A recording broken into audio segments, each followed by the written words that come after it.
Do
I need to recognize her?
Good evening, ladies and gentlemen. I do call the regular session of the Lincoln Parish School Board into order for Tuesday, May 6th of 2025.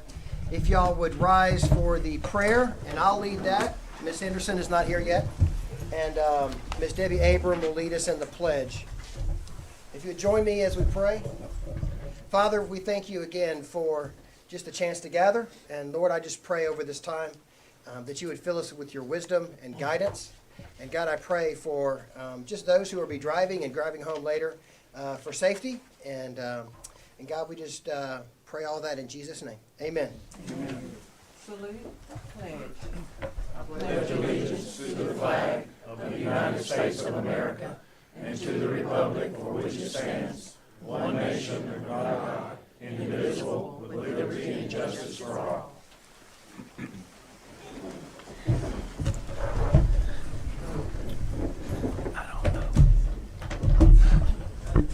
Thank you all very much. I would like to move on to the next section, item number 3, which is the adoption of the agenda. Again, hopefully you've had a chance to review the agenda as been presented. Is there any changes or additions to the agenda we need to consider? If not, I would consider a request to pass that agenda. I would do that. Thank you very much, Mr. Anders. I move that we adopt the agenda as printed. Thank you. Do I have a second? Donna Doss. All in favor say aye. Aye. Any opposed? No. All right, we have the minutes of item number 4 of last session of April 1, 2025. Again, hopefully you've had a chance to review those minutes that were sent to us. And so, are there any issues with that, or can I take a motion that we approve the minutes as presented? So moved. So moved by Mr. Hancock, Second. a second by Debbie Abram. Do I have any comments on that? All in favor say aye. Aye. Any opposed say no. No. Thank you very much. Okay, so we'll now turn this over to Mr. Brandon Sutherland for special recognition. Thank you, Brandon. Absolutely. Good evening. Glad everyone can make it out safely, and we're all here. It's always a pleasure to come and recognize some exceptional students here in Lincoln Parish. We have a good group here tonight. We have a group here who got a 36 on the ACT. That's a perfect score. Got all the questions right.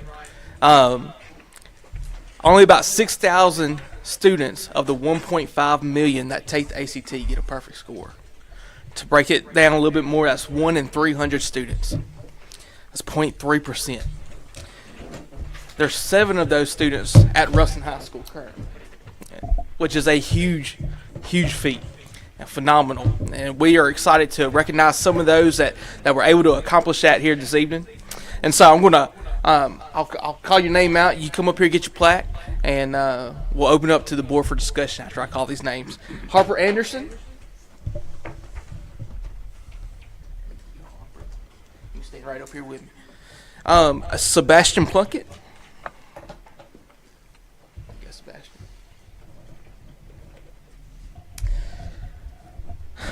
Trisha Pangelinen. Did I get it right? I said it. Perfect. And then we had 2 more who are unable to be here tonight. That was Gavin McCown and Siriana Kilpatrick. And so, but we are so excited for these students. So proud of them and the feat that they have accomplished. So definitely give them a round of applause. Board, I'm going to open it up to you for any discussion. Would love for them to introduce, what guests do y'all have with you tonight so we could meet them as well? Harper, you're up. I have my mother, Jennifer Sellers, and my grandmother, Lisa Mangum here. Over there. I have my father, Antonio Shrekshikali. I have my mother and my father, Jennifer and Eugene Pangelini. Excellent. Board members, anybody have any comments? I know y'all have congratulations to say, but anything? This is wow. Amazing he's doing this. Good luck in the future. When I was in high school, we never even heard of one person, much less several people. So we're really proud of y'all and your accomplishments, and we're glad that you have your parents and support here with us, because the support behind these students is really important too, but we appreciate you being there with y'all.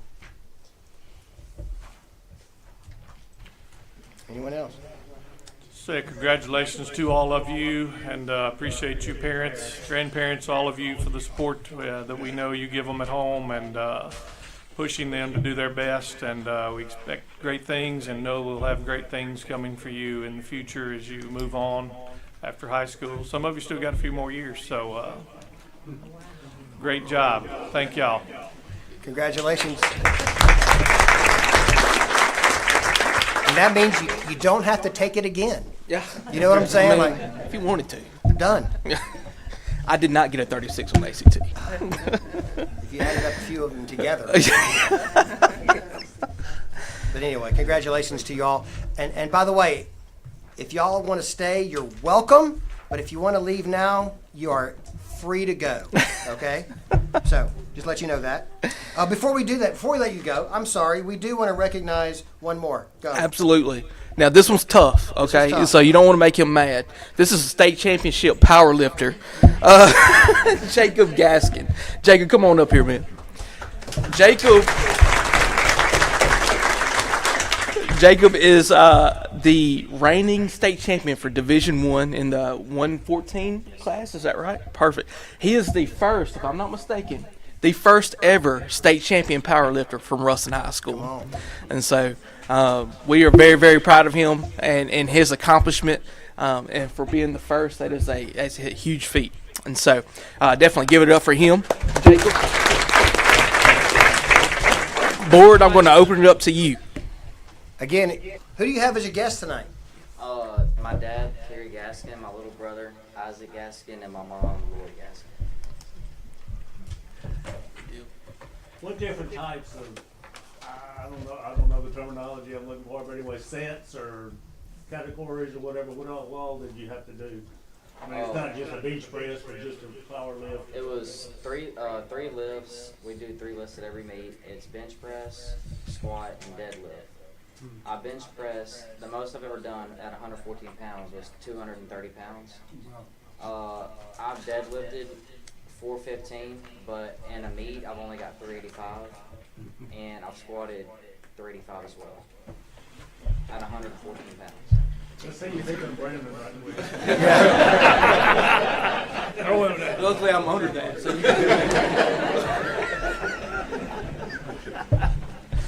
awesome. Good He's deal. from Duval. They raised him right. Yeah. He's born strong, he's from the country. There you go. That's great. Good deal. Thanks, Jacob. We appreciate it. Thank you.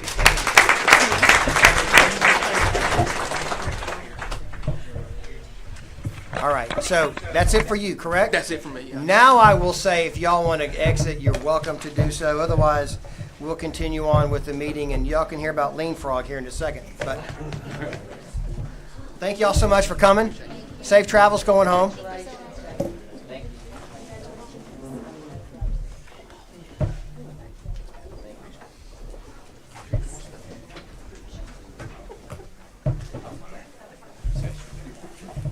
As they exit the room, I would recognize at this time Dr. Brandon Payne, who will give us a report on Lean Frog. Thank you.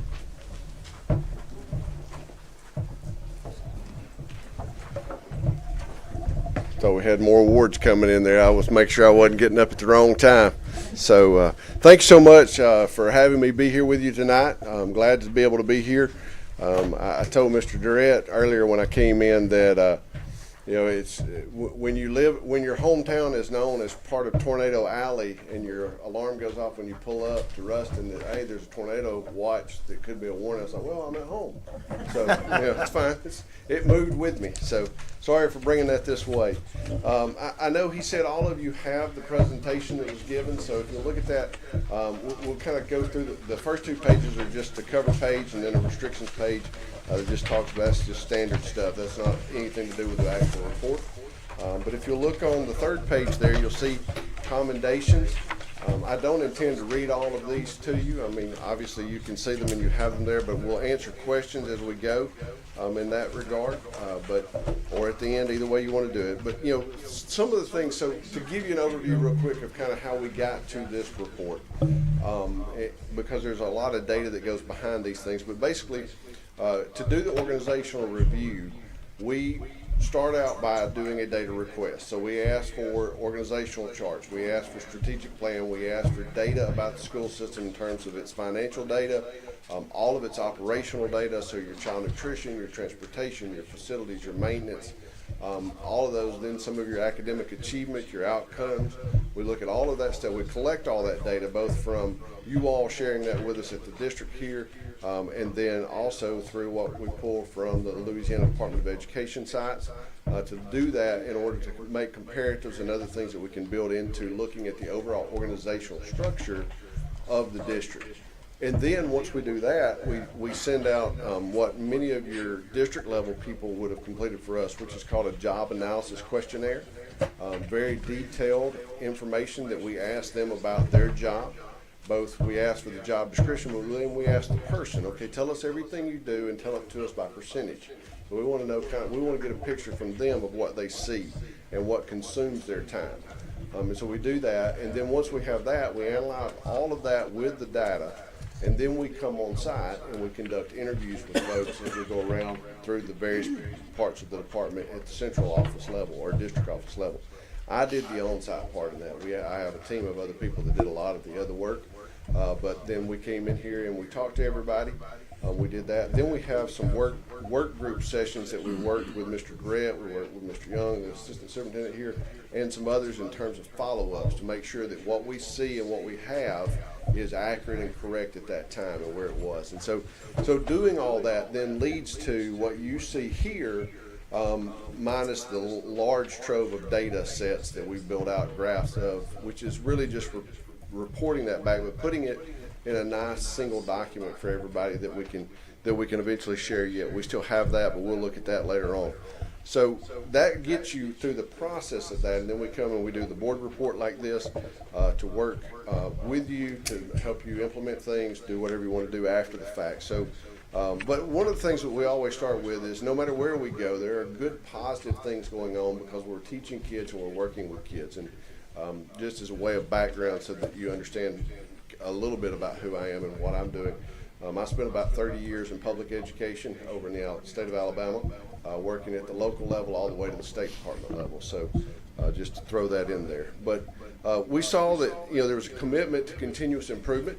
As you look through all of the data and all of the things that we look at, you see in the strategic plan, and you've got org charts, and we could see that the org charts had changed over time, and they changed over time. So you see that there's effort going on to make continuous improvement across the district. And it's like, okay, what can we do next? What can we do next? And so you always want to note that when you see it. Proactive financial management, very solid financially in terms of the outputs you have here, of your resources. A focus on student success, understanding and evidence of what you see tonight with the awards ahead of me. It's really a terrible job to have to follow something when you see that there's 5 kids being recognized for making perfect scores on an ACT. There's probably a typo in my report, so I didn't make a 36 either, just so everybody knows. But many technological advancements we noted as we talked to both district people and across the district. And then comprehensive support services. It's apparent that you have a robust support service to instruction. And what that's talking about is your nutrition programs, your transportation, your student health initiatives, all those things that are doing to support that whole child in their learning environment. So we want to make sure we point out those commendations as we find them. So if you turn to the next page, we'll have page 4, findings and observations. And these are the high levels. Now there's much more detail that could be in there, but we want to keep it in bite-sized chunks here. At the system level, the current system organization structure, so the one that was provided to us as of the last that had been approved and done organizationally, we looked at it and we found that there were some gaps being created simply because of the alignment by function. And what I mean by that, and you'll see it in the graphic here in about 3 or 4 slides, is that you had things that would be typically considered to be operational in nature, reporting maybe to somebody who was instruction in nature. So you've got basically, if you think about that, I'm leading human resources, but I'm also supervising child nutrition. And those two things don't necessarily go together from a strategic function, because they serve completely 2 different perspectives in what they're doing. So that's what that kind of means there. And then the lack of documented processes in multiple departments. What that simply means is this, and this is true, I can say this confidently, this is true no matter where you go, not only in school systems, but sometimes in businesses and everything else. We have people who do great work. They've been doing that great work for 10 years or 20 years or whatever it is. And we don't know exactly what it is they do all of the time until they retire. And then all of a sudden we realize something that we knew was important is no longer getting done, and it's not getting done because the person who replaced them had no documentation that said, hey, this is something you have to do. And so they don't know that it exists because that person had institutional knowledge and they were doing it. And so when you see that, that comes to that, and we find that everywhere. And so one of the things, simple thing in that is to start encouraging folks to start making record of what they're doing. What are those steps and how we do that, and how can we pass that on so that we can be efficient. And then once you do that, you can start looking at those things to say, well, what can we do to support each other where we're not duplicating work and things of that nature. Human resources has difficulty filling some of the auxiliary positions. That's not new or uncommon to other places either. Sometimes when you get into those support positions, and especially the aid auxiliary level positions, they're hard to find people that are willing to take those jobs and stay with them. Not doing absenteeism trend analysis, looking at where are those coming, what are those spikes, when are they happening. Absenteeism in this case of employees, not students, but looking at employees and going, is there a pattern? Is there something we can do? What can we do ahead of time to help some of those things? And then, the evaluations of employees is critical. And obviously, teacher evaluations happen because they're, the state puts out the way to do them and those things. And then when you get to support positions and others, there's mechanisms to do it, but you want to make sure that you have consistency of implementation. And where that comes into is training, especially when somebody comes into a new leadership role, making sure they're trained to do it correctly. And then that it's all funneled through HR as it should be.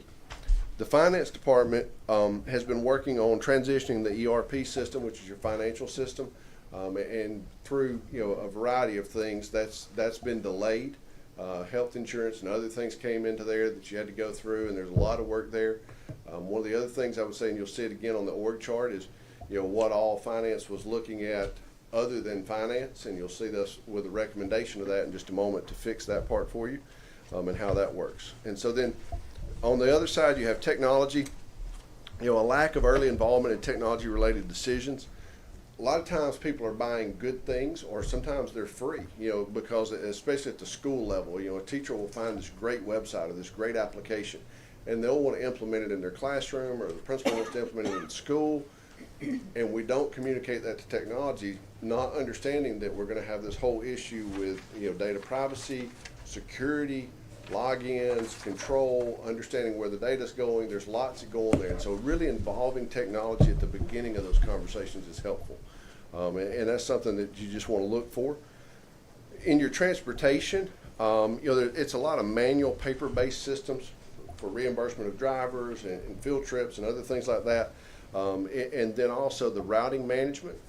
You're working with your local parish here with the GIS system and those things, but there's and in a follow-up conversation that it was also brought to my attention that you're looking at potentially bringing in some software there to help with that, because there's opportunity there. Because just like anything else, when we talk about the employee that's been here for 10 or 20 years that's doing something that nobody knows they're doing, but they do it very well, the same happens with populations. As we live in an area, we realize that over time, while somebody may still live in that same house, it may not have school-age children in it anymore. And when we're not picking up there, but the bus is still going there. I know in the district I worked in for over 20 years, there was one lady who I knew very well and was a bus driver for me even when I was a high school principal. She drove the same bus, the same route for 10 years. And the only thing that changed after 10 years was we bought a new bus. She drove the same route, the same way, every time. But over 20 years, there were a lot less kids riding that bus because there were a lot less kids that lived in those houses. And so it's always good to look at that every year. Is how can we better route our buses to ensure that we're picking up kids where they are, but we're also being efficient in that. And then you have some inconsistency in the pay calculations for field trips. And really a lot of that's, again, because of the paper-based piece of it, because you can automate some of that and you'll take care of that on the front end where you're getting the approvals, what was going on. And doing that, because anytime you have paper-based transactions, you have lots of hands touching it, meaning that the driver had to fill it out, then somebody had to approve that, then they had to submit it, then they had to type it into the system somewhere. Whereas if you can automate that digitally, you can have that seamlessly go through. So it's like the number I put in is the number that ends up over here. And you always want to look for those opportunities. And then as we move over to maintenance, there's some cost and delays in maintenance work orders. Not being tracked, but that's the system that you're using, Megamation, is in place, but it's a full implementation of it, and being able to use it to fully understand what's the cost, and allowing it to also be the communication piece, because many principals or their appointee will put a work order in and they may not hear about it a while because we're waiting on a part, or there's things that are outside maintenance's ability to control because you got to wait on the part to do the things. And so there's some opportunity there that could be automated a little bit more, tracking those things, and really help you when you get to repair versus replace with equipment, because at some point in time it makes more sense to replace the equipment than it does to continue to repair it, because it's going to cost you more, and looking at that one. And then, track per unit, looking at, how are we tracking against like the HVAC units? How many times have we touched it? How many parts have we put into it? What's our repair cost to it? So we can look at that as a percentage of the overall cost of the equipment, because there's a thumb rule there that says once it gets to a certain percentage, it's time to go ahead and do replacement. And then in food nutrition, you really have made some improvements there over the last year or so in there as we looked at it. But one of the things you do have a little bit, especially in your secondary, which is common across lots of places, is low meal participation, where kids are just choosing not to eat or choosing. And so, but there's some little things you can do there with some second chance breakfast for high school kids that they would otherwise grab and go and do, and things like that you can help out with. Some of them, do that with shakes and different things. And so there's lots of opportunities there. So those are kind of the findings and observations. Look at a couple of or the next one in the org chart. Yes, ma'am. I have a question. So with the technology piece that you found, I know that you've done this in different school systems. Have you seen a school system do like a spreadsheet where they have the different programs that the administrators have access to, so they can kind of know what's going on across the board? Have you seen that work, like as far as, or have you seen something similar to that? So I'll make sure I understand your question, right? You're talking about like across the district, do the principals, administrators of the school, do they have access to be able to see not only what they have access to, but what other schools might be using? So we're sharing best practice is what you're asking. Right. Sure. So yeah, I mean, the easiest way to do that would be in a shared spreadsheet, a Google Drive or, or a OneDrive, whichever one you're using, and you can do that, and then, but what we would really get to here is, if I'm a principal and I find out about something or I know about something, I need a form. So think of a Google form or a Microsoft form that I can share, that when I submit that form, I'm requesting to use this thing. And so then the beauty of that is it would feed into a spreadsheet. And then what we would have there is the ability to share that. So you're kind of doing both ends. You're letting technology know on the front end, hey, I really want to go look at this software. Is it okay if we purchase it or do a free trial or whatever? They say yes, it adds to the spreadsheet, then everybody can see it. So we work with districts to help them set things like that up, or give them the way to do it. And so that's a low cost thing, because you already have investment in all those tools. It's not you're not buying a software program to do it. Others would say, oh well, you need a learning management system to track all that stuff. You don't. A spreadsheet would be simple enough. But sharing that information. All right, so if we'll look at page 5,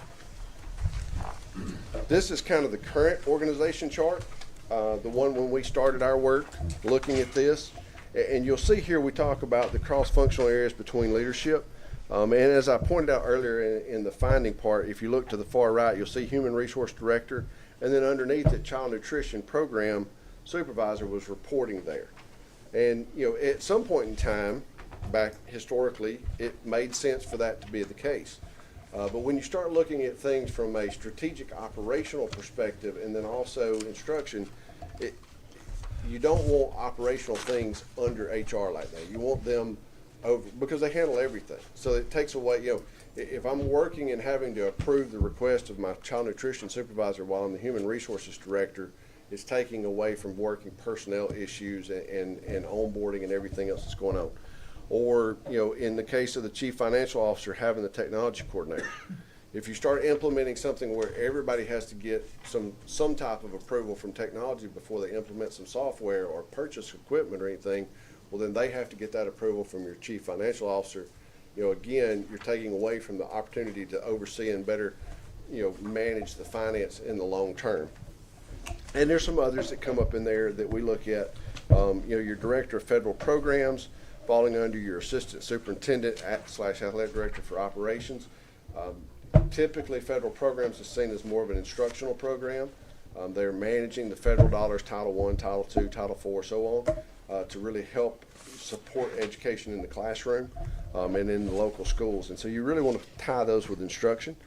So you'll see that's the current org chart. And then if we move on to the next page, page 6, you will see the one that we have suggested in terms of the organizational review. Now, by legend, you'll notice up there at the top right, proposed title responsibility change you'll see in yellow, and then proposed reporting structure change is kind of blue or gray, depending on the color that you see there. So you'll look at it. Now you see where you have your chief of academics on the far left. We have placed both Director of Federal Programs and Early Childhood as a recommendation to come under the Chief of Academics because those are both supporting instruction.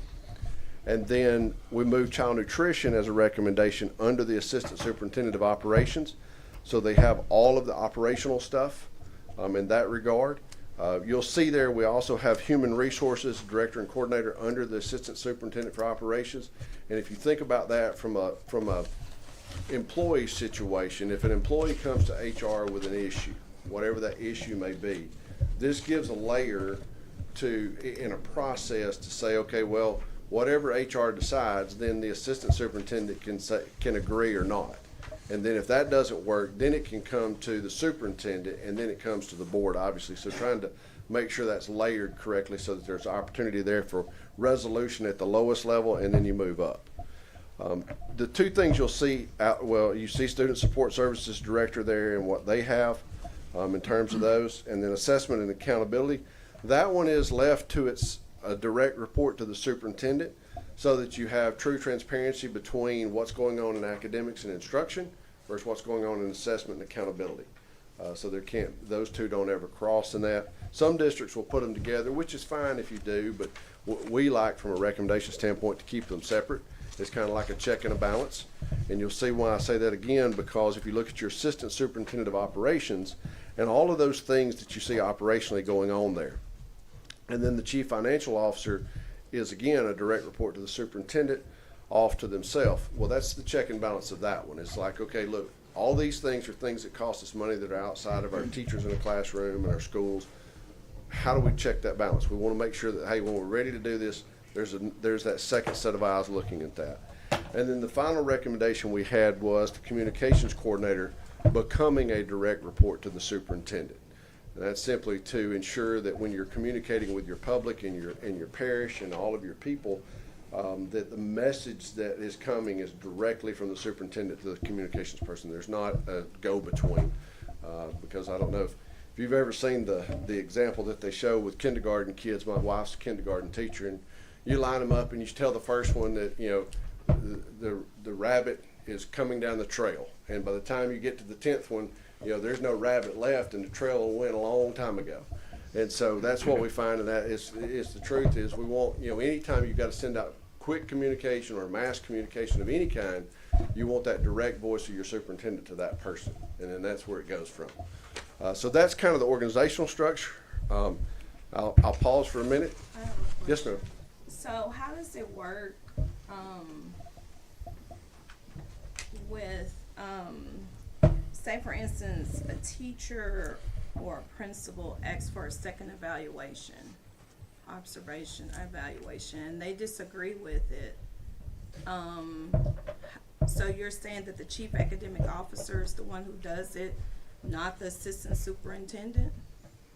Or how does that work? Because that happens a lot, and I was just wondering, how does that work? Yeah.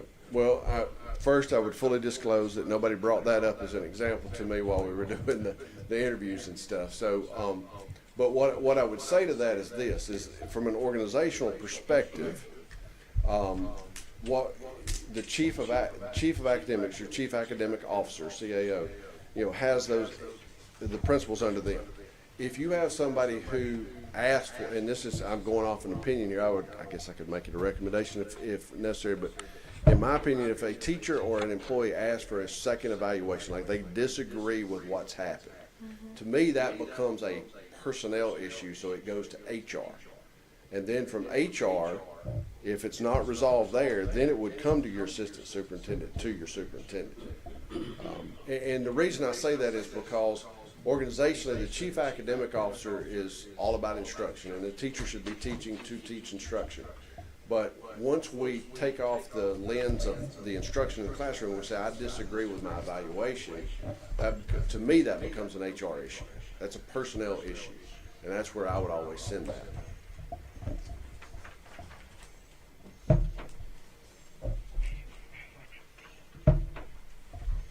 Good. All right. So we'll go to the next page.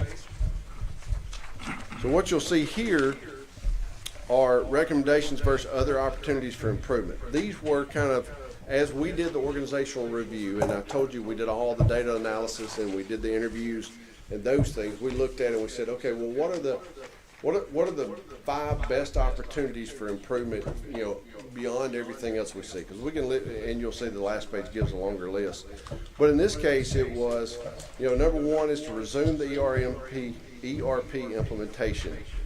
Setting up clear milestones, deadlines, make sure you work with the vendor and those things. And that's going to happen because I think at this point you've gotten your health insurance stuff and those things cleared out of the way, so it's time to move forward with that one. And so, really looking around that one, it cascades over into other things. You want to set that up because that's kind of the base foundation there with the Tyler Technologies program to then manage all your other financial stuff and the core business functions. The second one was develop a standardized process documentation framework. That's what we talked about a little bit earlier when somebody's leaving and we didn't know they were doing it, is taking the time as whether, in this case I gave some examples, like onboarding issues. So what do we do in onboarding specifically here in Lincoln Parish? Well, we need to document what that is. We need to make sure that that's consistently done, and then that becomes a record that we've standardized. So we know we have that document. If anybody, whether they be coming in as an auxiliary position or a certified position as a teacher or whatever, when they come into the district, the onboarding process is this, and we've documented what that is, and we keep that updated consistently to match against any requirements from LDOE or from the legislative law, any of those things that may change. So that's one way to do that.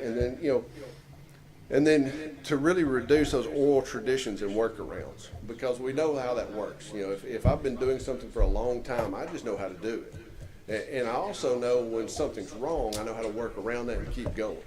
And so we want to make sure that, we document those things because somebody's got to know that. And so that's why you want to really look at that. And those, again, can be a simple thing where you have shared drives where you put a Word document in there and you say, hey, here it is. This is step by step. This is what I do. And so then everybody can look at it and we can say, okay, this is the right one. Let's go with it. And then you can also identify from that additional opportunities for, hey, we can make this better because now we know what it is. Because a lot of times what we find are good people doing great work that is laborious that doesn't have to be.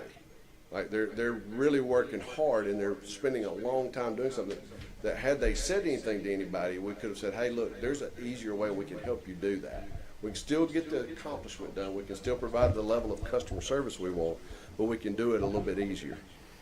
So number 3 is defining measurable KPIs tied to the strategic goals for each department. So you have your strategic plan and you have your tracker and you have your KPIs for that we saw in there. But then what that needs to translate into is there's the big overarching ones, and then each department needs to take ownership and say, okay, within our department, whether we be transportation or nutrition or finance or assistant superintendent or whatever it is, here's what we're going to do to match up, to feed to that strategic plan. So you're always working back to the goals and the visions of the parish. And then digitizing processes like student routing and field trip management, using software solutions. Again, like I said, I think in my last conversation with Mr. Durrett and Mr. Young, that's something they've already started to undertake in review of looking for. How are we going to do that? So that's good to hear that, because it will make a difference for both your drivers and for your routing in time once you get that going. And then integrate cost tracking and delay monitoring features into the Megamation system. You're fully putting that out robustly to be able to look at your preventative maintenance planning and budget forecasting. I know there was they do a great job of maintaining funds to roll over every year. When we talk there and how they do that, they manage that very, very well. But it also becomes a definite balance between having enough people to conduct the preventative maintenance and having the right people certified in the right places. And so you really want to look at that and how you do that. And the best way to do that is to fully use that work order system to track that, because then you can drive, well, do we need another plumber, or do we need another electrician or HVAC person? How do we need that, and when do we need that, and how can we get those? Any questions on that one? Nope. All right. Well, the last slide in there is, this is other opportunities for, I'm sorry, I have 2 slides. Other opportunities for improvement. These are just kind of listed. These are like bulleted items that could become something later on, but you really need to focus on the ones ahead of that on the previous page. But we include these as other things that we saw that could do that, and we've got a little bit more definition that we'll provide to Mr. Durrett on each of these so that they'll have that going forward. But these are just there kind of as like, hey, here's something you can do. So for the sake of time, we'll go to the next one. This is one of the last things we looked at that was asked of us in this in terms of the organizational review, was an analysis of your 28-hour folks and how you have that. Now you'll see here that we, and I came back to verify this later on, but we excluded special education. So anybody who was tagged special education as a 28-hour. And the simple reason for that is a lot of those individuals are potentially employed in that role because of their tie to a specific student with their time bounds and their IEPs and those things. And so, we just kind of left that out. We can certainly go back and count the number in there and look at it to give you the analysis, but those are more fluid because they'll come and go as kids come and go. You can pick up somebody now and the child moves in and then the child moves out, before next summer, and you don't need the person at this time. You may pick them up later on with another student, but that's why we took those out. But as we looked at it, everybody else who was tagged to a department, and you'll see the departments on the left there, from technology to early childhood maintenance, so on, down to student support, you'll see the current 28-hour salaries. So taking their hourly rate, multiplying that out times their workload and number of days and all that stuff, you'll see that the total there, a little over $1.1 million in what you're currently doing with those. If you take them to the equivalent full-time salary schedule, okay? So if I'm and I'll just pick one, like if I'm a nutrition person, if I'm working in the kitchen making the food every day and I'm a 28-hour person, but now I want to be moved to full-time, if you do that collectively for everything that's there, what you'll see is on the low side of the salaries, the salary matrix that you already have, you're going to go up to about 1.8 million. On the high side, you go to about 2.2.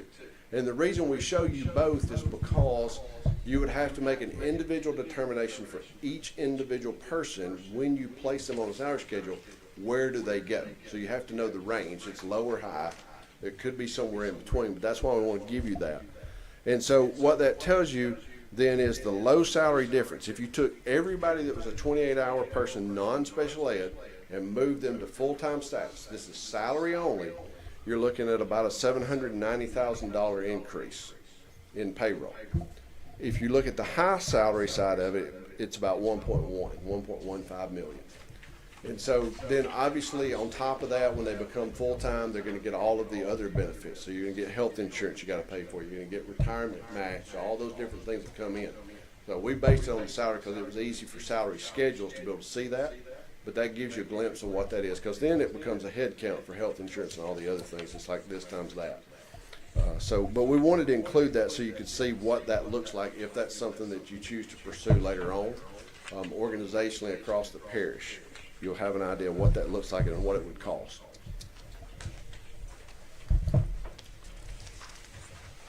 So, other questions? Anything? Dr. Payne, one question I have on the nutrition side, when you talk about low meal participation in the secondary schools impacting revenue, are you seeing a lot of wasted food in that too? So, from a reparation standpoint? right. So from an organizational review, which is what we were under contract to do, we wouldn't go that far to look at that. We would do that in what we call a detailed efficiency review, where we do that, and when we do that, then we start getting into inventory control, ordering, purchasing, bidding, preparation, time, all those things. I mean, we get down to observation of, before the lights come on in the kitchen, when the first lady arrives at 4:45 in the morning, we're there waiting on them so that when they open the door, we start watching then, and we watch the whole way through. And then we go through all the data management there. So. And the other question I had on the food nutrition was, could you speak some more to the second chance breakfast opportunity that you talked about? Absolutely.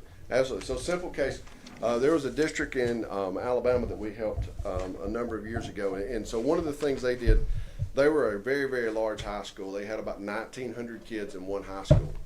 And so you can imagine, I mean, that's a huge amount of kids. They had breakfast in the morning, so the kids would get there 7:30, whatever, you know. But as high school kids would go, I've got 1,900. Well, 1,000 of them are driving themselves to school, right? Well, they're not getting there at 7:30 to eat breakfast in the lunchroom. They're getting there at 7:58 to make the 8 o'clock bell, or maybe 8:02 most of the time. So, as a former high school principal, but the second chance breakfast is as simple as something like this. What we did for them was we said, okay, let's go buy, or they found 4 rolling carts, and we got a protein smoothie maker for them, or they did. They bought it, so they make them. So they have one lady that would come in the morning, and that's all she would do is make smoothies. While everybody else was serving breakfast to the kids that showed up, she made smoothies, one right after the other.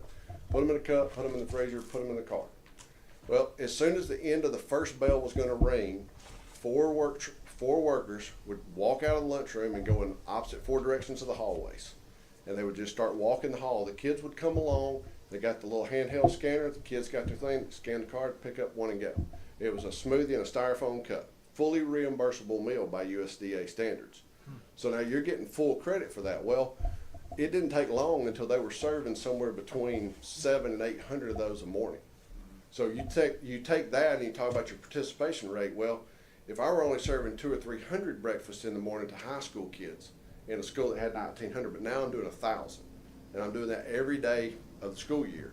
You know, that's how you can do some of those things, and especially that one. Especially now in elementary schools, there's a thing called breakfast in the classroom, and it'll work and it's effective. You're going to get pushback from teachers. They don't want the milk cartons and all the stuff in their classroom. I can say that because I live with one. They did breakfast in the classroom, and she was like, "This is a mess. I got all this, and it attracts the flies and everything else and all that." So there's that. But for the secondary, grab and go, because it doesn't have to be smoothies. It can be little snack bars and things like that. But you know, we even had another one I know of. I didn't help them with this, but I knew they did it. They were doing the smoothies, fully reimbursable, and then you know they were also adding a little bit of protein powder in there. You know, for the kids that wanted that or whatever the case was. So as long as you don't mess with the content of it and it's fully reimbursable, it's great. Thank you. Well, Mr. Durrett, I want to thank you so much. Appreciate the opportunity to work with you. Yeah. We look forward to. We'd certainly love to help you with something else if we can in the future as time goes on. But I know you and I will follow up again, and we'll talk about it a little bit more. But if we can ever do anything for you, please let us know. Appreciate it, and appreciate the feedback you gave us and some things to work on, and we met this morning a little bit on some of it already, so thank you. Sounds good. Thank you. Thank you very much. Great. All right, moving on then we don't have any unfinished business on the agenda, so we'll move on to new business. Item number 9.1, grant permission to approve the purchase of bus management system. Doc Heffler. Yes, sir. As you heard from Lincoln Frog, that was one thing that I know we've talked about for a while, but that was a point that they brought up. So we're requesting to purchase Samsara software for 80 Lincoln Parish school buses, 68 route buses, and 12 activity buses to help with the diagnostic and maintenance and tracking to ensure safety for our buses. This will also provide where parents can see the location of their student's bus. So that's the background. Our recommendation is that the board grant permission to purchase the Samsara software for 80 Lincoln Parish school buses. All right, you hear the recommendation from Mr. Heffler. Do I have a motion that we approve that request? I'll make the motion. Thank you, Donna Doss. Do I have a second? Second. Second by either one, Hunter, Debbie. You choose. Are there any questions from the board? Will you do a parent training? How would that work as far as with the? So right now with the software that we're looking at, you know, we're trying to work with Brandon to try to put it in an app. Okay. Where they're able to get there, and then they'll just have to know what their bus number is, where they can click on it and they can see. So for like a day-to-day, today when it was raining, hey, so we have it on 4 buses right now that we were testing, and I can tell you probably from here to the convenience store is like the little lag time. But hey, I can see, hey, the bus is right there where I don't have to get out until it's a little bit closer. So that's what we're working on. Right now we've talked with Brandon about looking at trying to put it in an app and shoot it out that way right at this moment. Very good. How long would it take for us to equip those buses? Would it be just for next school year? Yeah, I think, they're ready to go. Soon as we get permission, they said they'll be ready to go, and we'll have it ready for next school year. Thank you. Any comment from the audience? Well, all in favor of granting permission, say aye. Aye. Any opposed, say no. Number 2, Doc? All right, so just a little bit, last year, we've been working on retrofitting AC with our buses. We did about 35 last year, so we're trying today, we're requesting to purchase air conditioning units for the buses, for cooling purposes, of course, extreme heat, but also providing a safer ride and experience for students and the drivers. We're seeking permission to AC retrofit 18 of our route buses. So our recommendation is that the board grant permission to the superintendent to issue a request for proposal to purchase and retrofit air conditioning systems for approximately 18 school buses, and that the school board grant the superintendent permission to accept the lowest bid meeting specifications outlined in the request for proposal. Thank you. I'm assuming that's newer buses or what? Yes, so right now we have 68 routes, okay? 35 have already been done, 18, 53, we have 5 special needs buses that can't already have it. So we're looking at that 58, and then there are 5 newer ones that we have bought that were had it. So we're at 63, and so we have 5 routes that did not have it, that did not meet, they were too old for us to decide to do that. But talked with Ms. Duke, and we're hoping to get that taken care of hopefully in the next year or so, purchasing 5 more buses. Correct, Ms. Duke? So we can get that done. Try to get you on record. As we're buying new buses, they'll have Yeah, that. that's what behind what we do. But yes, we looked at it, the oldest ones are actually, the ones that we could say would be our oldest ones that would be in question are actually one of our better buses, that's from Thomas built. That is really the top of the line when you come to school buses, and those ones haven't given us problems, so those were the 2 that were in question, but they give us the least amount of problems at this moment. Yes, ma'am. How do you determine which routes will these air-conditioned buses go So on? it'll be on, just based on the year. All the ones that were, the 5 that we would not put it on would just be because of the older buses. Everything else would go on the rest of the routes. So it would, like I said, it would just be 5 routes that we'd have left that we'd have to address hopefully within the next year. So it would be all of them. Every single route would have it except for those 5 just because of the age of the bus. I move for approval of this. Thank you. Second by Hunter Smith. Any other questions by the board? Any comments from the audience? Seeing none, all in favor say aye. Aye. Any opposed say no. All right, Mr. Durrett, consider City of Ruston donations of servitude. Okay, so we have 5 of these donations of servitude. 4 of them are water lines, 1 is a sewer line that goes around Ruston Junior High. In the past, we maintained all of that. The city is asking to take that over and then extend the water line that would go across the street for Buc-ee's and further development there. It would mean they take over the water line, upkeep, the fire hydrants, all of the maintenance that would go with it. So it's kind of a win for us and a win for them to extend it. But then that gets the maintenance of anything that goes wrong with those to the city. So we are proposing to grant the city of Ruston these donations of servitude. Okay, we do have the request for that donation of servitude. There's 5 of them that you have the plats for in your packet. Do I have a motion that we approve? So moved. So moved by Joe Mitchum. Do I have a second? Second. Second by Linda Henderson. Do you have any questions? Any comments from the audience? All in favor say aye. Aye. Any opposed say no. All right, number 4, grant permission to bid for duplicating paper and gasoline and diesel for the 25-26 school year. Mr. Ricky Edmiston.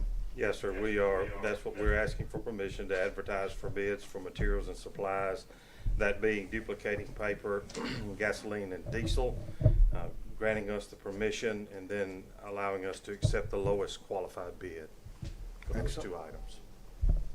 Okay, hearing that request, do I have a motion that we do so? So moved by Hunter Smith. Do I have a second? Mr. Hancock. Do you have any questions? Any comments? All in favor say aye. Aye. Any opposed say no. Thank you, sir. Mr. Payton, we're going to approve change orders for Ruston High School parking lot. Just a comment about this parking lot. It's located in front of the Ruston High School gym. I don't know whether you remember what all that area looked like before we started construction. It was a tremendous ditch.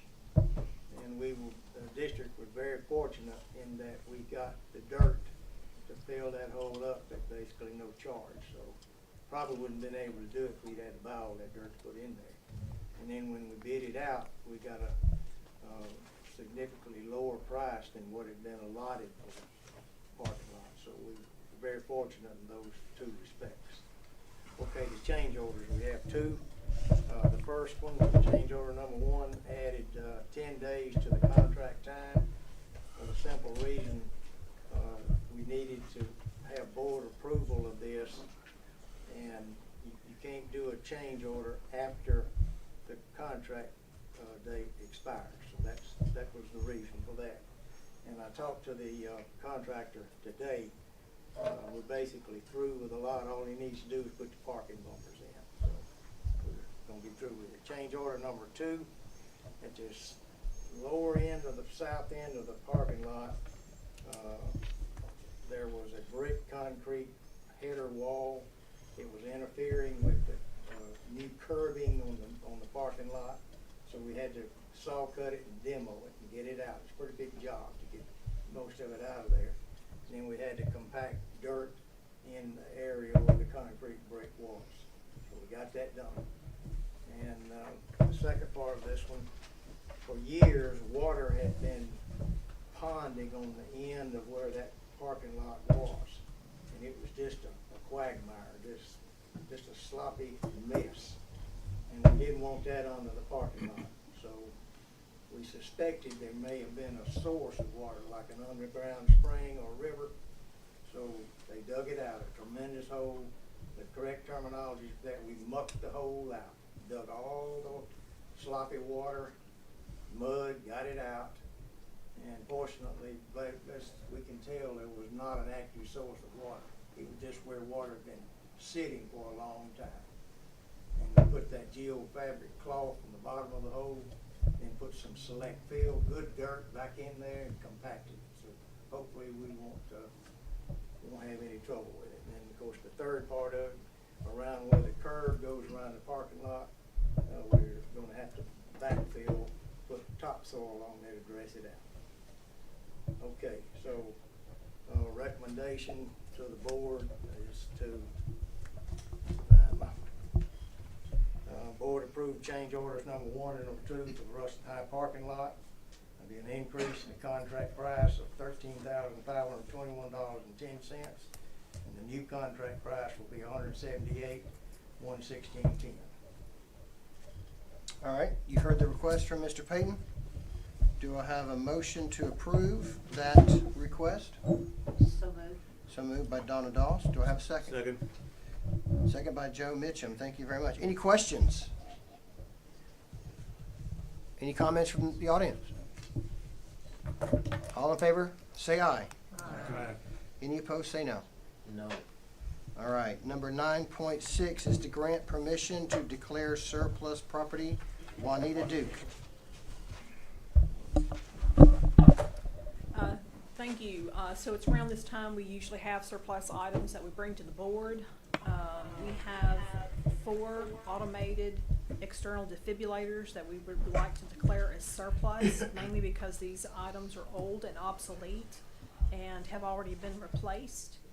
And then also we have 7 school buses that have been taken off of route and will be put up for surplus sale as well.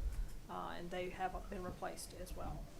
And so we'd like to recommend that the board declare the equipment as surplus and authorize the administration to dispose of the equipment in accordance with state law and board policy. All right, hearing that request, do I have a motion that we approve? So move. So move. Second by Clark Canterbury. Any questions from the board or any comments from the audience? Seeing none, all in favor say aye. Aye. Any opposed say no. All right, Mr. Durrett, on number 9.7, request permission to distribute instructional monies from the 1979 sales tax collections for 25-26. Ms. Duke gonna handle that one? I'll let Ms. Duke. Okay, so we bring this request to the board every year, and the allocation isn't changing very much, and overall, the total allocations amounts are the same. Student enrollment is a little bit higher, just slightly from the previous year. But we did, administration, we got together and we did look at the allocation amounts for each of the instructional supply categories that we've been allocating money for many, many, many years. That's art, PE, library supplies, music, magazines and newspapers, and science. And what we found is that magazines and newspapers are what we call periodicals. Probably there has been, I don't want to say less expenditures there, but the greatest need is in the other areas. And we had a large amount allocated to magazines and newspapers. And as you know, a lot of that information is available online now, electronically, and not in printed form. So we reallocated some of the distribution amounts and increased the allocation by $2 per student for science, materials, and supplies, because that is where the greatest need is. Decreased periodicals, magazines, newspapers, and some library supplies. There is a separate library allocation that we do outside of this instructional supply allocation to help with library books. And increase in our allocation by 25 cents per student for art, PE, and music. So with that, there again, like I stated, there's very little change in the allocation overall. We stayed within our total per pupil allocation, but just redistribute it based on where the needs are. And with that, we'd like to request the board to approve the allocation of instructional monies, which is paid from the 1979 sales tax fund in the amount of $70,021.25 to be distributed directly to schools for the 25-26 school year. Thank you very much. Hopefully everybody's had a chance to review that slightly, but if I will take a motion that we approve that request. So moved. So moved by Mr. Hancock. Do I have a second? Second. Second by Debbie Abram. Any questions as you review that chart? Any feedback from the audience? Seeing none, all in favor say aye. Aye. Any opposed say no. Thank you. All right, let's move on to section 10 on reports. Dr. Lewis? I'd like to report one faculty retirement, 16 staff resignations, one staff recommendation, one child nutrition retirement, one maintenance retirement, and one maintenance resignation. Thank you very much. Ms. Duke, if you would. Yes, sir. So our sales tax receipts for the month of April, we're up 12.26% compared to April last year. Don't have the details of that yet from the sales tax office, but hopefully we'll get that before the end of the quarter. Overall, sales tax collections for the fiscal year is up 7.6% to date. For our financial reports for the general fund, our combined general fund total revenues collected is approximately 78.9% of budgeted revenues for the year. This is the 9 months through March 31st, which represents approximately 75% of the year. So we're a little ahead of that time there. For expenditures, we are approximately 66.5% of the budget at this point in time. That's a little bit lower mainly because of the later payment of accrued salaries after June 30th that will happen in July and August for our 9, 10, 11-month employees. For our special revenue funds, total revenues collected to date is approximately 82% of budget. Total expenditures, 70.4% of budget. and so we'll be moving for that. That's through the end of March. For our total health fund, contributions for the first 3 months of the plan year is $4.4 million. Total plan expenses is $3.7 million. That's compared to $4.3 million at this same time last year. So we do have a reduction in our plan expenses to date, which gives us a positive change in our net assets in our health fund of approximately $743,406. After diving into the data with Brown & Brown, we are seeing a reduction in our drug claims. We also have not received our drug rebates since we've been with UMR, just because of the delay, the normal delay that they have in cycling those to us. So we do feel like there's going to be some more reductions that we're going to see. But still being only 3 months into the plan year, we need to do a wait and see, because they're still going through some of the medical services and hospital claims that are still being pending for processing. That may change that a little bit, but it is looking positive at this point. So the major, for the month of March, we do have, this is where the majority of the change has come into play. The drug rebates that you see on the chart, on the report of $344,000 for the month of March is really from the runoff drug claims with Blue Cross. Okay, so we haven't really seen any of those drug rebates from UMR yet. So that can only improve, but it depends on the processing of the other claims that have been incurred since January. So appears to be a good report, but it's still too soon to claim victory. But we will watch this as we move through the next 3 months. Thank you, Ms. Duke. It does look significantly better. Okay, we're going to move on to the next item on the report for strategic plan presentation. Mr. Young. Thank you, Mr. Phillips. I'll come back here today. All right, so tonight we'll be discussing the 2025-30 strategic plan for Lincoln Parish Schools. So I'll talk about February 2021 all the way up to the present, and I only have about 12 slides, and we'll take questions at the end if you have them. But hopefully after tonight, everybody will have a better understanding of the plan and how it works. So in February 2021, Lincoln Parish Schools entered into an agreement with the LDOE and became a member of Cohort 1 of the Strong Schools Initiative. And it was to do these three things: increase equitable access to opportunity, improve outcomes for students, and then sustain the improvements over time. We were funded by the HE program, which is essentially oil and gas revenue, and Mr. Dewart agreed to have us be a part of cohort number 1. So we were one of the first in the state to take on this endeavor. So after a little bit of discussion from the LDOE, we were matched with Attuned Education Partners, and Attuned Education is a technical advisor, and their main job is to improve student outcomes across the country. But they were the advisor that were matched with Lincoln Parish to do this work with us. One of their mottos is to actually help kids that are farthest from opportunity. So they are deeply rooted in student success and also helping school districts chart strategic plan and work. So the 4 key areas that the strategic plan kind of focused on from Attuned were these 4 things here: improving academics, equity and access for all of our students to get the best quality education, their safety, their student well-being, and also community engagement. So how they created the plan, they came in the spring of 2021. I was principal of Rush High at the time, and they completed a performance data analysis. And that was basically a review of all of our instructional data, historically going back to 2018. And they also did an instructional quality review where they actually watched 22 ELA and math lessons across various grade bands here in the district.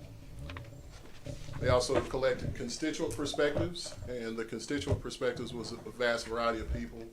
A lot of people in this room actually contributed to that, but the optional survey was sent out to every household in the district. So staff members participated in it. family members. We have some dual family and staff members.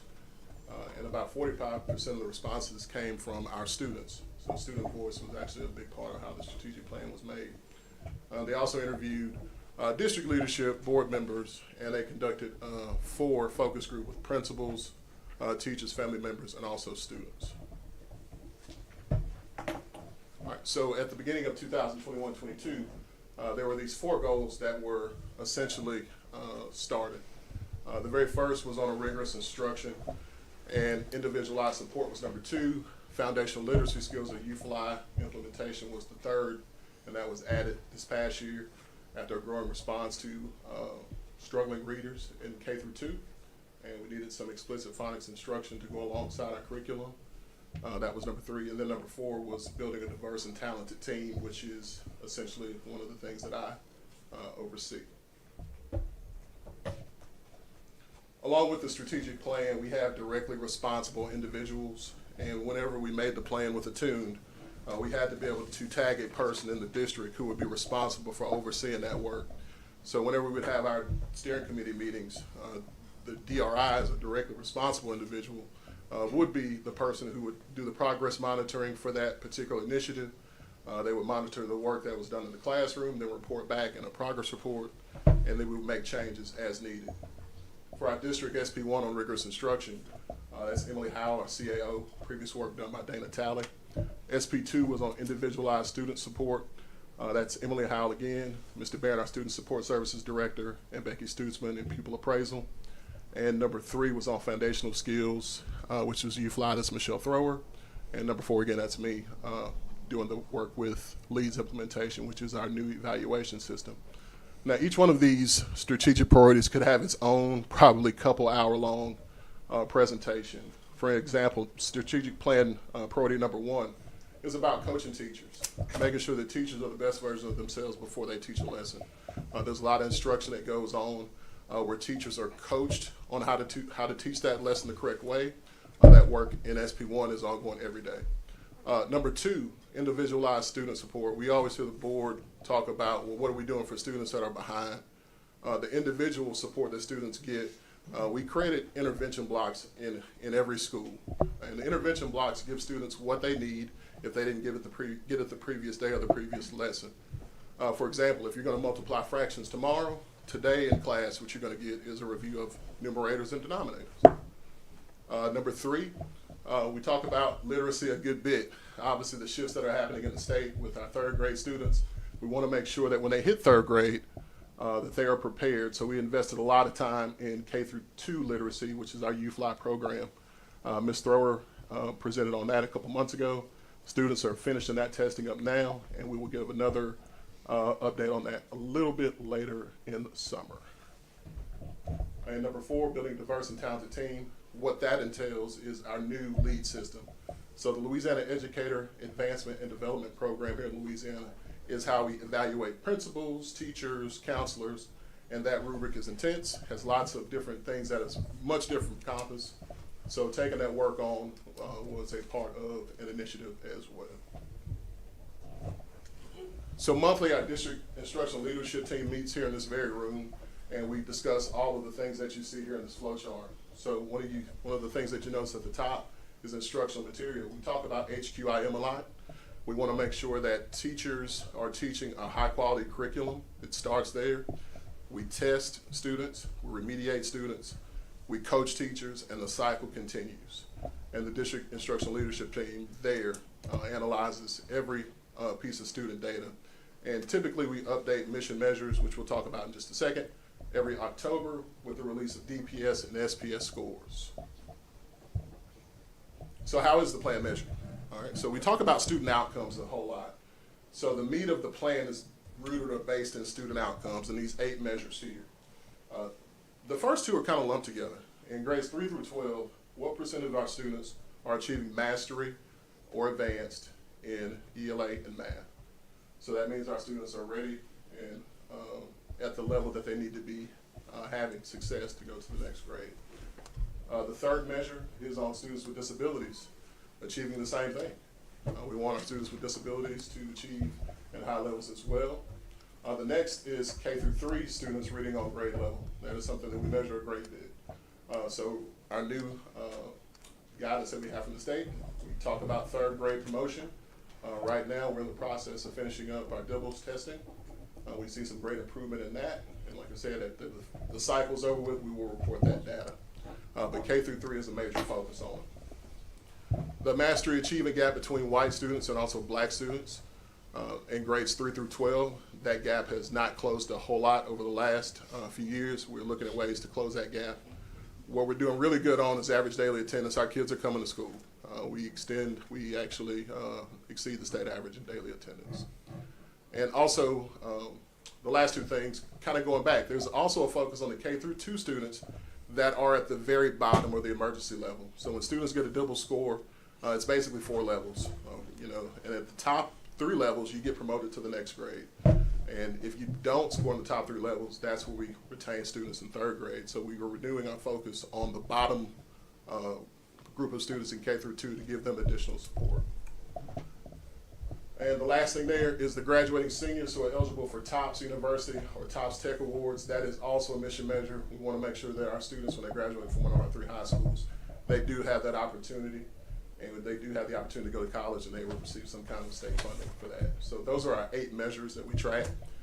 We update these usually, like I said, when the DPS comes out in October. So one of the things that Attuned Education provides us is project management software. This is one of the things that we see in our dashboards if you're a DRI, and before our meetings that we have, we look to see exactly how, or get a lifeline on how we're doing as a group. So one of the things that you see here for mission measure number 1, I snippeted this from my dashboard this morning. So this is for ELA, and this is our percentage of students who are at mastery or above, and that's 3 through 12, where you've taken a 3rd grade leap or a high school English 1 and English 2. We track all of that data.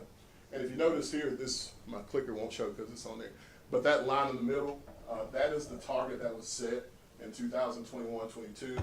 Since we're almost at target, one of the things that we'll do over the summer, we'll get EOC scores back, or I should say high school 2025, there's no more EOC. We'll get these scores back and we'll determine how far out that bar needs to move.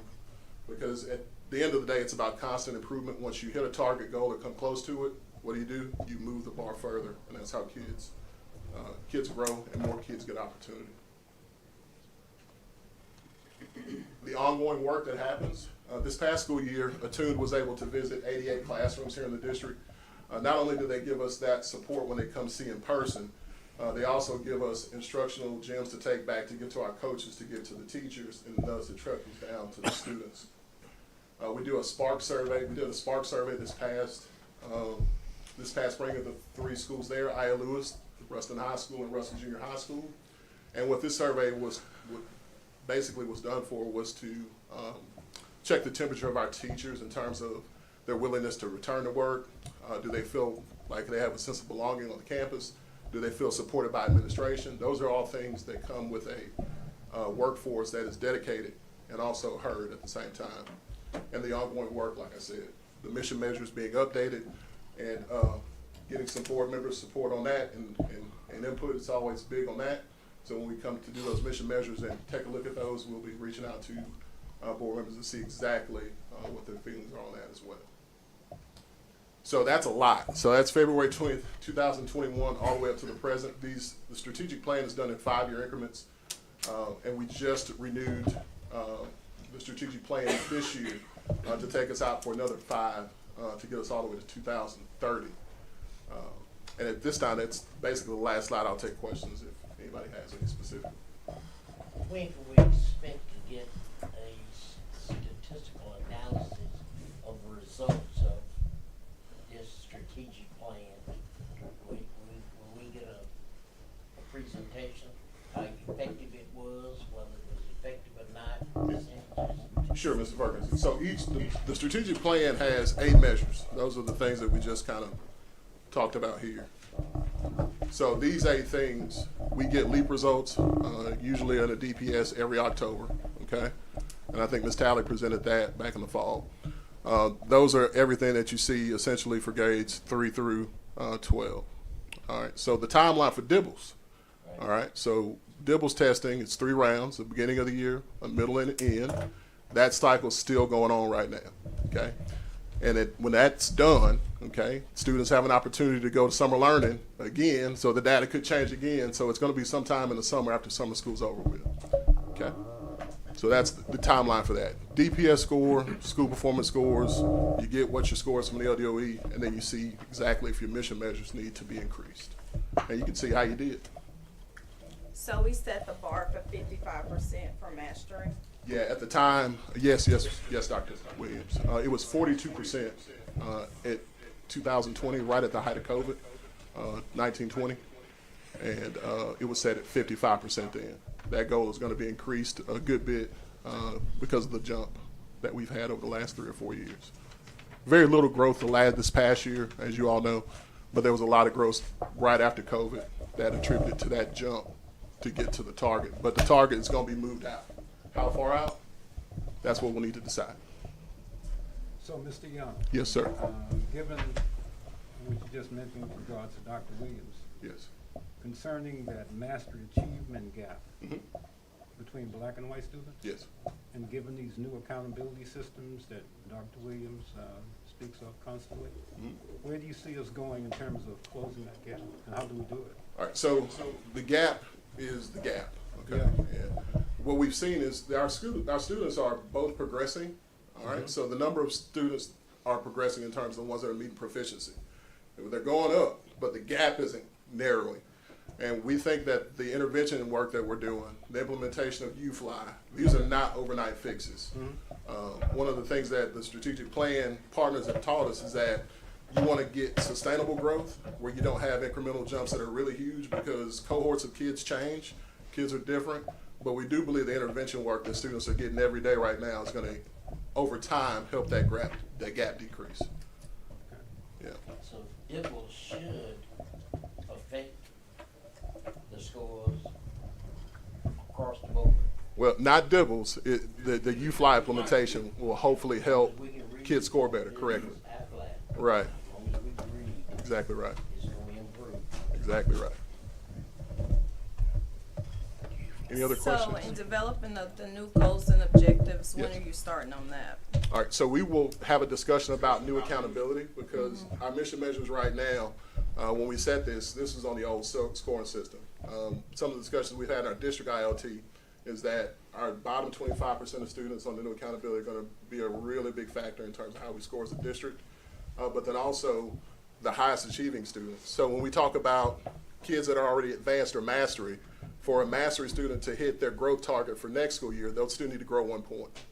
So for you to get your growth measure for a kid that's advanced, they'll need to stay advanced. Sorry. So you got kids at the bottom you need to bring up, and kids at the top you got to grow. So those will be 2 things that the district team will have to take a look at because those measures will need to change to kind of match accountability. So we're measuring the right thing for our kids. And so in developing the goals, it is expected that the board members that are wanting to be engaged in that, they will be engaged, right? Yeah, I think we will have some upcoming trainings for the board. I think, a good board, I think is a well-informed board. So, actually running some of those things by you that the district instructional leadership team comes up with would be a good way to start some of those talks. Have we considered looking at systems that are out there? They talked about it at the national conference, tracking those students after they graduate to kind of look to see, because they're kind of like our walking billboards. They'll be able to tell us some of the things that worked and didn't work, and we can kind of refine. Have we looked at things like that? No, we haven't. One of the things the LDOE doesn't do is track students long-term. I know we did some requests to the LDOE that you submitted last year to see exactly where kids are. Once they get past the fall of their graduating year, meaning they're a freshman somewhere, they'll know where they are, but after that, they don't track anything, from what my understanding is. But if there's one way, a vendor, we've had the discussion, a vendor said, well, you can send out a survey. It's much like how many surveys. We send a survey out for basically everyone in the school district to participate to, almost 2,500 families, and 700 people responded. So when you send out a survey to a person that's just graduated high school, it may be tough to get them to respond in a timely manner or at all. So we'll have to find a way that can actually be tracked. But there's no way that the LDOE does not currently track that past their fall. They see if they enter college, And if they did, great, but after that, there's no data for it. And also, I had this conversation with Ms. Halley before, but I would like us to look at, they have first-generation college students, research-based programs that it can take care of some of this because they're systematic, they're research-based, and those are the group of students that sometimes we overlook. Parents never been to college and things like that we can implement to help us. Okay, I'll be interested to hear about that. Any other questions from board members? Thank you, Mr. Young. All right. Thank you very much.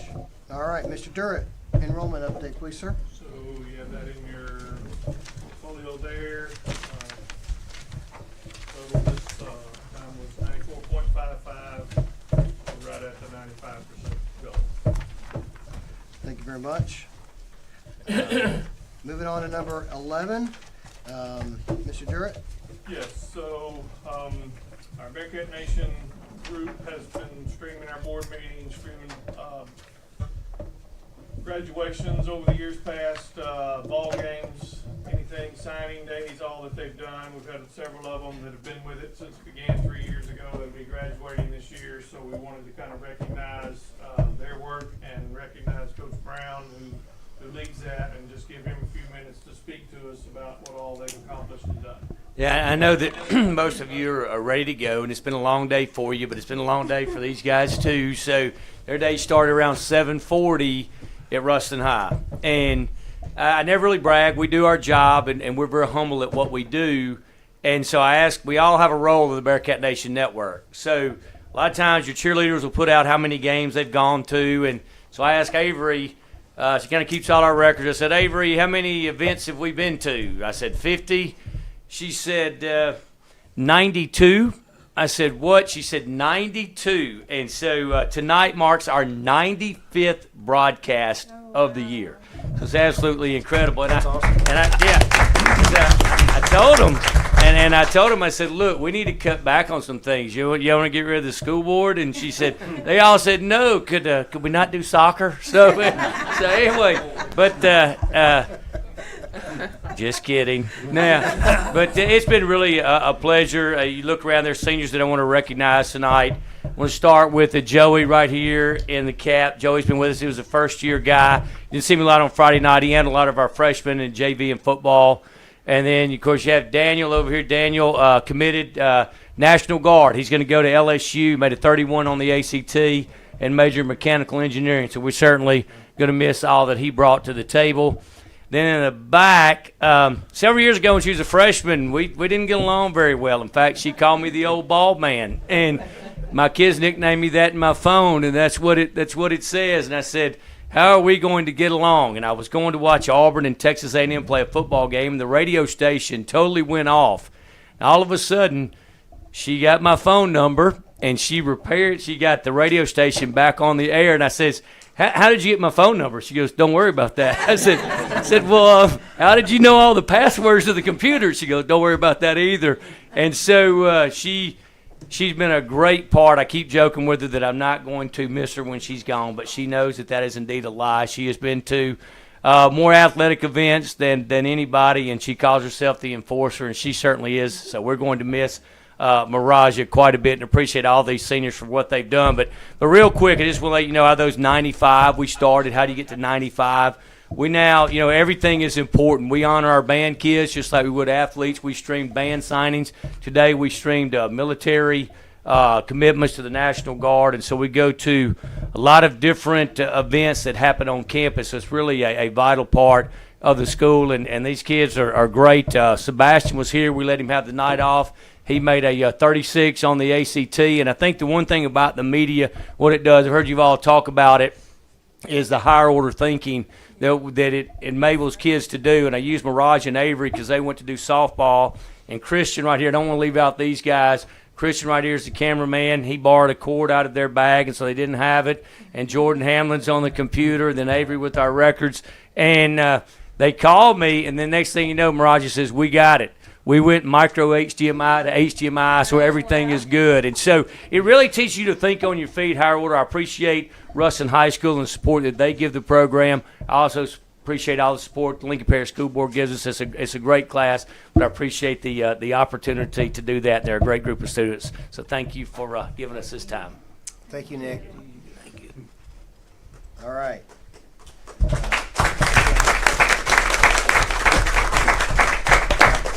I would like to say thank you, Nick, for doing all this, but more importantly, we thank the students for doing what they do. Students run, they do it. They are truly a blessing. Mr. Durrett. Yeah, so just a couple things. That was a great way to end the meeting with recognizing them. Graduation dates: Simsboro will graduate on May the 13th at Howard Auditorium at 7 o'clock. Shudrint High School will graduate May the 19th at 6:30 at Howard Auditorium, and then Ruston High School May the 20th starting at 7 o'clock at Thomas Assembly Center. Also, our CNA program will have their pinning for those that completed everything and graduating there on May the 15th, and that's at 6 o'clock at Ruston High School Auditorium. And then to end, this is Teacher Appreciation Week all across the country, and we certainly want to say a big thank you to all of our teachers, and we appreciate all that they've done.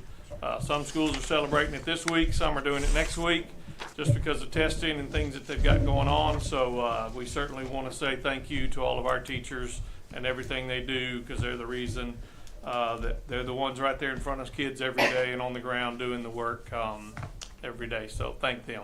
Absolutely. So we do thank our teachers. I mean, we could probably all go around the room and say thank you to the teachers, but I will say on behalf of the board, and you're welcome to add to it, of course, but I would say we would be remiss if we didn't thank our teachers very much. So they are truly heroes that work every day with our kids. So thank you all very much. Anybody else have any comments about that? I just wanted to say thank you to Coach Nick Brown, who was my homeroom teacher 30 years ago. We've known each other a long time, and I remember when you had this idea to get this Bearcat Nation network off the ground. It has been tremendous. Daniel and Maraja, I spent a lot of time up in the northeast corner of the stadium with y'all on Friday nights, and those are memories that are entrenched in my brain forever. Getting to visit with you guys on Friday nights as we get ready to watch the Bearcats play. So I say thank you, not just because of football, but because of what you've done, and I think it's been transformational for our school. I appreciate that. One thing I want to say is y'all have talked a lot about data. We track data as well. I called WSC, and over 2 million people have watched the last 2 years. 76,000 viewers, and the average viewer watches for 18 hours. So these people are watching, and we can track the data and see exactly where they're watching from. So it's really that amazes when we looked up those numbers, that over 2 million and 76,000 different viewers. Wow.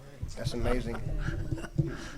Anybody else? Yes, sir. One other thing, in addition to what Mr. Smith said with our kids, our students, outstanding, no question.